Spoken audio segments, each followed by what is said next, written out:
With their access to unlimited fiat capital, they could now buy up sectors of the world economy not already controlled by them.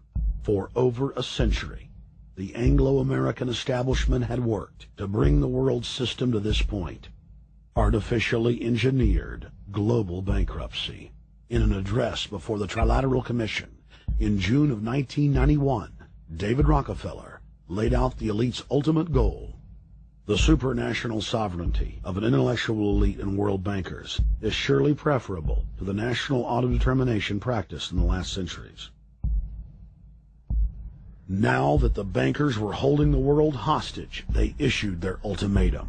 The only solution to restart the global economy would be to set up a planetary government ruled by a new Bank of the World, a Bank of the World owned and controlled by them. Suddenly, hundreds of prominent publications announced the solution: the people's only salvation.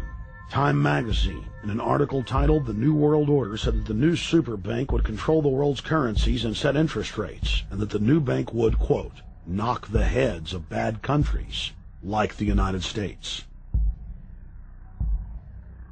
At a meeting of central bank heads and finance ministers dubbed Bretton Woods II, the plan for world government was unveiled by the very bankers that had engineered the collapse. Formerly sovereign countries would now pay their taxes directly to the banking cartel. Hundreds of new carbon taxes, controlling every facet of human activity, would only be the beginning. Now all the elite had to do was to sell the public on accepting the final phase of their takeover. And it's Obama's job to sucker the public into standing down so the bankers' agenda can move forward unhindered. Never before in U.S. history has the media gotten behind a president like they are behind Obama. The press has pulled out all the stops, bestowing a crown of infallibility upon Obama as the savior of the people. The elite are betting everything they've got on Obama's charisma and hoping that he can sell the world on their program of tyranny. Yes, there have been differences between America and Europe.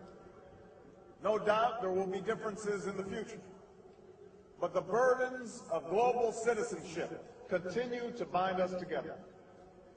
A change of leadership in Washington will not lift this burden. In this new century, Americans and Europeans alike will be required to do more, not less. Partnership and cooperation among nations is not a choice. It is the only way. We've got to give them a stake in creating the kind of world order that I think all of us would like to see. In truth, Obama is not simply continuing George W. Bush's policies. He is radically expanding them. I thank President Bush for his service to our nation. This film has documented the painful fact that Barack Obama's agenda is the complete opposite of what he has claimed it to be. Now we will reveal what Barack Obama and his controllers' true agenda is. Number 1. Bring the United States under the complete regulatory control of a private offshore superbank known as the Bank of the World. More than 100 new taxes are now being developed under the umbrella of curbing greenhouse gases. The new taxes will be paid directly to the private bank consortium. At the producer level, taxes will be paid on farm animals' flatulence.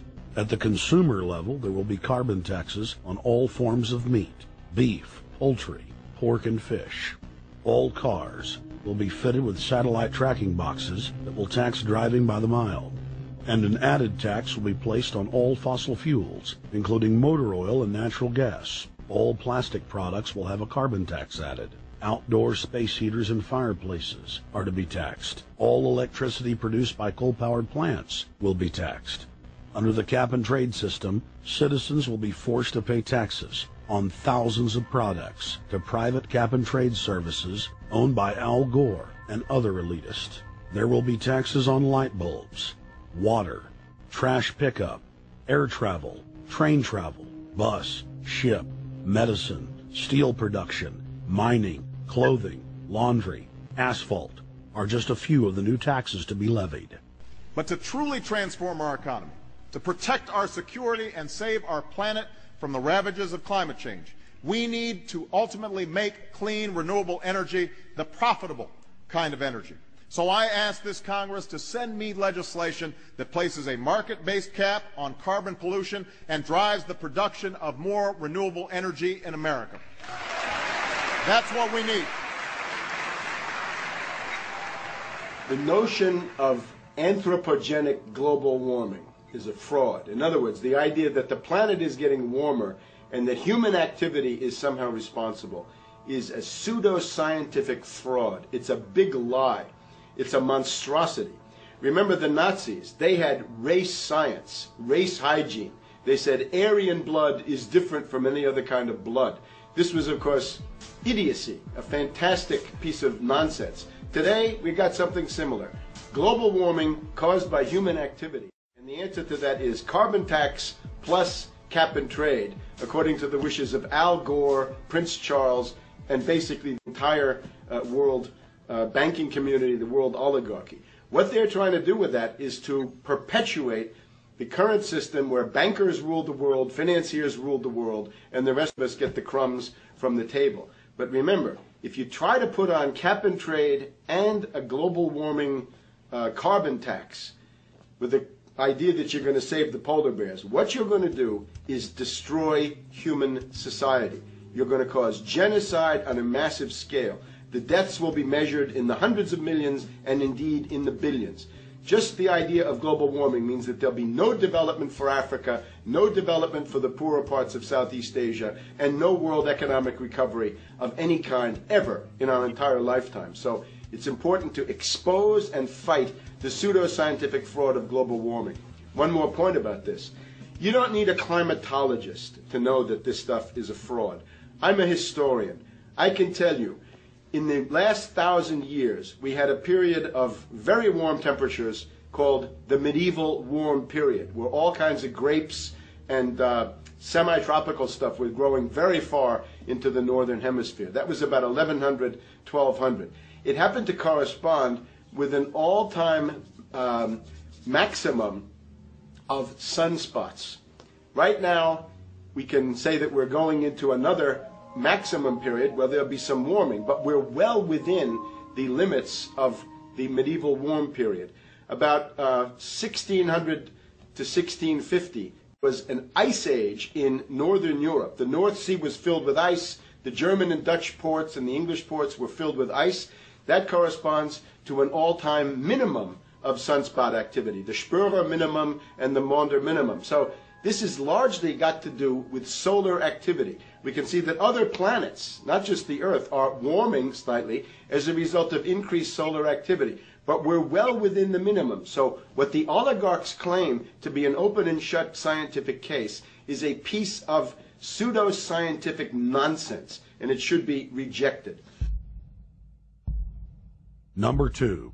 The social engineers are fully aware that the Obama craze will wear off quickly, so they are racing to put in place the most oppressive police state control grid in human history.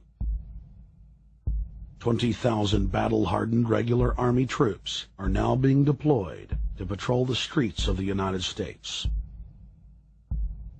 FEMA is now building giant camps in every region of the country, and the Congress has introduced bills like the National Emergency Centers Act, H.R. 645, which merges local governments and the police under federal control. And as we all know that have watched these things, they're ready for the riots. With these detention centers that are being opened up around the country, with state police training for riot control in the event of economic calamity and food riots, they know what's going on and they're prepared for it. So people better also prepare for it themselves. Anyone that's not prepared for what's going to happen, they deserve what they get, because there's enough information out there pointing to the problems, and they should take all precautionary actions. Next, Obama ordered the Defense Department to issue DoD Directive 1404.10, establishing a 1 million person civilian army under his control.